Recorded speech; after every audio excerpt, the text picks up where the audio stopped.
ઉત્તરાયણ માટે વણવાની ઝંઝટ વગર પાપડ જેવી પાતળી આજે આપણે શિંગદાણાની ચીકી બનાવીશું, જે રૂટીનની શિંગદાણાની ચીકી કરતાં ખૂબ જ ટેસ્ટી બને છે. તો એકવાર આ રીતે જરૂરથી ટ્રાય કરજો. તો સૌથી પહેલાં એક થાળી લઈ લેવાની છે. એના પાછળના ભાગ ઉપર આપણે ઘીથી પહેલાં આપણે ગ્રીસ કરી લેવાનો છે. તો અહીં 2 થાળીની જરૂરિયાત પડશે. તો બંને થાળીને મેં ગ્રીસ કરીને રાખી દીધી છે. હવે 250 ગ્રામ જેટલા શિંગદાણા લીધા છે અને એને આપણે સ્લો ફ્લેમ ઉપર શેકીશું. હવે શિંગદાણાના ફોતરા ફટાફટ દૂર થઈ જાય એ માટે કરીને આવી રીતે થોડુંક પાણીનો છંટકાવ કરવાનો, ફરી મિક્સ કરી લેવાનું અને પાણી બળે એટલે બીજી વાર છંટકાવ કરશું. તો આ પ્રોસેસ આપણે 2 વાર કરશું એટલે ફટાફટ શિંગદાણાના ફોતરા ઉતરવા માંડશે અને શિંગદાણાને શેકાતા વાર પણ નહીં લાગે. પણ આખી પ્રોસેસ આપણે સ્લો ફ્લેમ ઉપર જ કરવાની છે, નહીંતર શિંગદાણા ઉપર સ્પોટ આવી જશે. તો અહીં તમે જોઈ શકો છો કે ધીરે ધીરે શિંગદાણામાંથી ફોતરા નીકળવા માંડ્યા છે.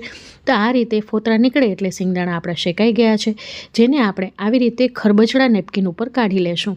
તમે આવી રીતે હાથેથી ઘસીને પણ એના છોતરા કાઢી શકો છો, પણ સૌથી ઇઝી ટ્રીક છે કે વાટકો કે ડીશની મદદથી આવી રીતે ઉપરથી દબાવશો એટલે શિંગદાણાના 2 ફાડિયા થઈ જશે, જે આપણે ચીકીમાં જોઈએ, અને સાથે સાથે ફોતરા પણ દૂર થઈ જશે. તો છે ને કમાલની ટ્રીક. હવે આવી રીતે ઝારાની મદદથી આવી રીતે સેજ ચાટશો એટલે શિંગદાણાના ફોતરા આપોઆપ દૂર થઈ જશે.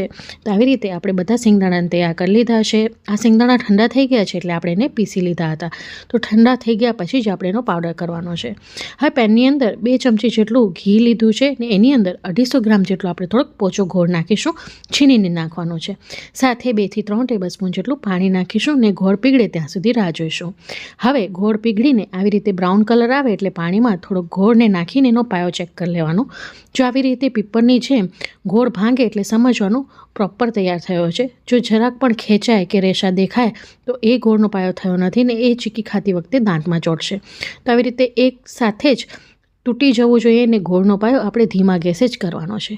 હવે ગોળનો પાયો તૈયાર થઈ ગયો છે. ગેસની ફ્લેમને બંધ કરશું ને 1/2 ટીસ્પૂન જેટલો આપણે ખાવાનો સોડા નાખીશું. તો આનાથી ચીકી છે બજાર જેવી બને છે, એકદમ મોંમાં જતાં તૂટી જાય અને સાથે બહુ કડક નથી બનતી, ફરસી બને છે જેને આપણે કહીએ. તો સાથે મિક્સ કરી લીધું છે સોડાને.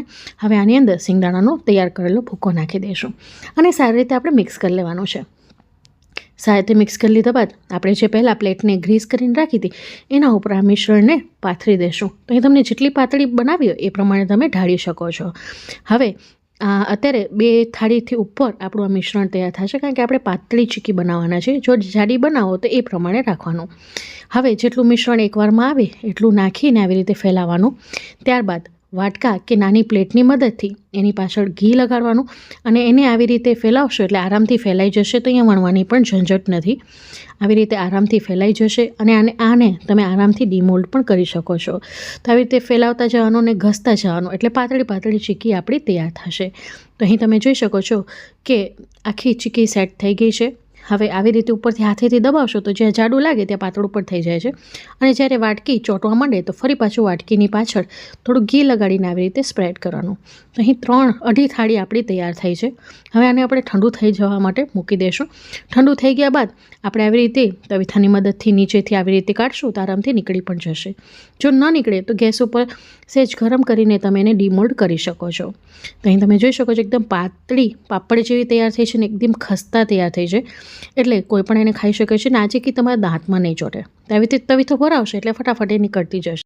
અને જો બાય ચાન્સ ન નીકળે તો ચિંતા કરવાની જરૂર નથી. આ થાળીને ગેસને ધીમા ગેસ ઉપર સેજ ગરમ કરશો ને એટલે આપોઆપ એ મિશ્રણ છે થાળીથી છૂટું પડી જશે અને ઠંડુ થયા બાદ તમે એને કાપી શકો છો.